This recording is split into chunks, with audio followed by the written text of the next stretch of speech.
Welcome to Saudi Arabia. Hello viewers. பழப்புற sounding bro. எப்போதும் மாதிரி எழுந்திரிச்சு காலேஜ் ஸ்கூல் டியூட்டி எல்லா வேலையும் முடிச்சுக்கிட்டு படுத்தா இது என்ன பிரமாதம்? இது விட பெசலைட் ஒண்ணு இருக்கு. கூவுடா. இன்னைக்கு கொஞ்சம் சீக்கிரமாகவே பிடிக்காத வாழ்க்கையாக இருந்தாலும் பிடிச்ச மாதிரி மாற்றிக்கிட்டா தான் வாழ்க்கை சும்மா ஜம்முன்னு போகும். இல்லாட்டி ரொம்ப ஒஸ்ட்டாக போகும். பிடிக்கலன்னே நினச்சிக்கிட்டே இருந்தால் ரொம்பவே ஒஸ்ட்டாக தான் போகும். பிடிக்கலனாலும் பிடிச்ச மாதிரி காமிச்சுக்கணும். அதை வேற ஞாபகப்படுத்திட்டீங்க. நெஞ்சமெல்லாம் பொண்ணு இருக்கு தம்பி, மறக்க முடியல. பிடிச்ச மாதிரி நடந்துக்கணும். அப்போதான் வாழ்க்கை சும்மா ஜம்முன்னு போகும். இல்லைன்னா ரொம்ப ஒஸ்ட்டாக போகும். புரிஞ்சு நடந்துக்கணும், புரிஞ்சுக்காம நடந்துக்கூடாது.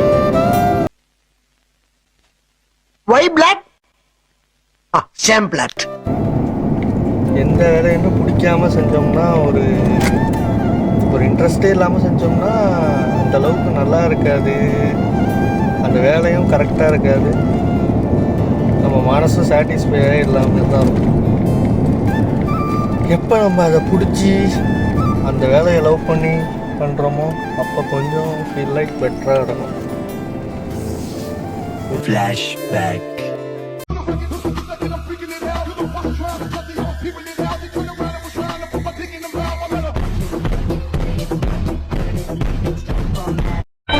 உணர்ச்சிகளை ஆசைகளை அடக்கிட்டு சாமியார் மாதிரி ஆரோக்கியமா 100 வருஷம் வாழணும் ஆசை எனக்கு இல்ல.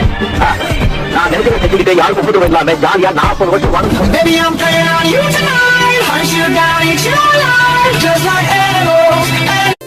End of flashback. அடங்கம்மால ஏண்டா மாட்டாங்க அறிவு வேணாங்க வைக்காம பண்ணி ஒரு யூஸும் இல்லை. வந்துட்டோம், இருக்கோம், வேலை பார்க்கணும். அது பிடிச்சி பார்த்தா என்ன நமக்கே ஒரு கட்டத்தில் அப்படி இப்படின்னு தான் இருக்கும். என்ன பண்ணுறது, பொறுத்து தான் போகணும். இது என்ன நம்ம ஊரா இஷ்டத்துக்கு படாருன்னு கிளம்பி போக. இல்ல என்னன்னா நான் சொல்ல வர்றது என்னன்னா இப்போ இந்த தருணத்துல இந்த தோல்வி உங்களுக்கு எந்த அளவுக்கு பாதிச்சிருக்கு அதுதான் தேவை எனக்கு. அதுக்காக நீங்க அழுவ கூடாது. அதெல்லாம் ஒண்ணும் இல்ல இல்ல சார். நீங்க அழுவுறீங்க. இல்ல சார். இல்ல கண்ணு கலங்குது. அழுவல சார். இல்ல வந்துடுச்சு. சாரி அழுவுடா எரும மாடு அழுவுடா. நல்லவள அழுவ ஆரம்பிச்சான். எப்படி எல்லாத்தையும் அடக்கிக்கிட்டு சொல்கிறத கேட்டுக்கிட்டு அப்படி இருந்தால் தான் வாழ்க்கை ஏதோ போகும் பொறுமையாக. இல்லைன்னா கொஞ்சம் கொஞ்சமாச்சும் கஷ்டமாக தான் போகும். கஷ்டத்துலேயே போகும். அதை பற்றி திங்க் பண்ணிக்கிட்டே இருப்போம்.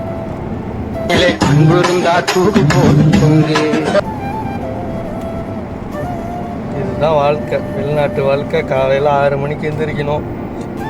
அதுவும் முக்கியமாக ஹவுஸ் டிரைவர் வந்து கம்பல்சரி. சில பேர்லாம் 5 மணிக்கு எந்திரிப்பாங்க. நான் ஒரு 6-6:30 எந்திரிப்பேன். 6 மணிக்கு 6:15 எந்திரிப்பேன்.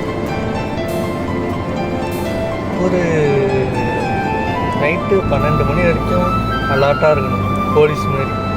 போலீஸ் எந்த நேரத்தில் 100க்கு ஃபோன் அடித்து கூப்பிட்டா என்ன சரி என்ன பிரச்சனை அப்படின்னு கேட்பாங்களா, அந்த மாதிரி ஹவுஸ் டிரைவரை பொறுத்த வரைக்கும் கால் பண்ணுவாங்க.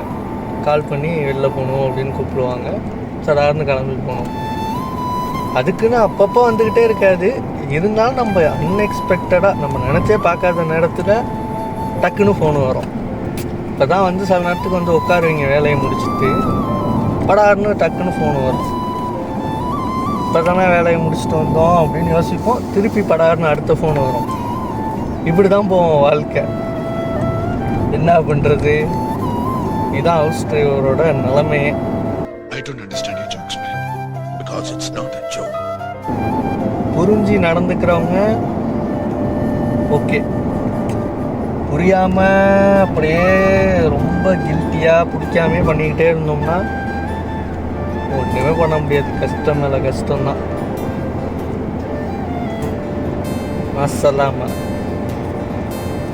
சாலா அஞ்சாறு தருவேன் ஒரு அர்ஜென்ட்டுக்கு போன் அடிச்சா சனியை போனே எடுக்க மாட்டான், வெட்டியா தான் இருப்பான். மயிர புடிங்க என்ன பண்றான்னு தெரியாது. சேனல் எதா இருந்தாலும் அதுக்குள்ள ஆதரவு கொடுங்க. உங்க பொண்ணான கையை வந்து அந்த பெண்ணை கட்டிங்க.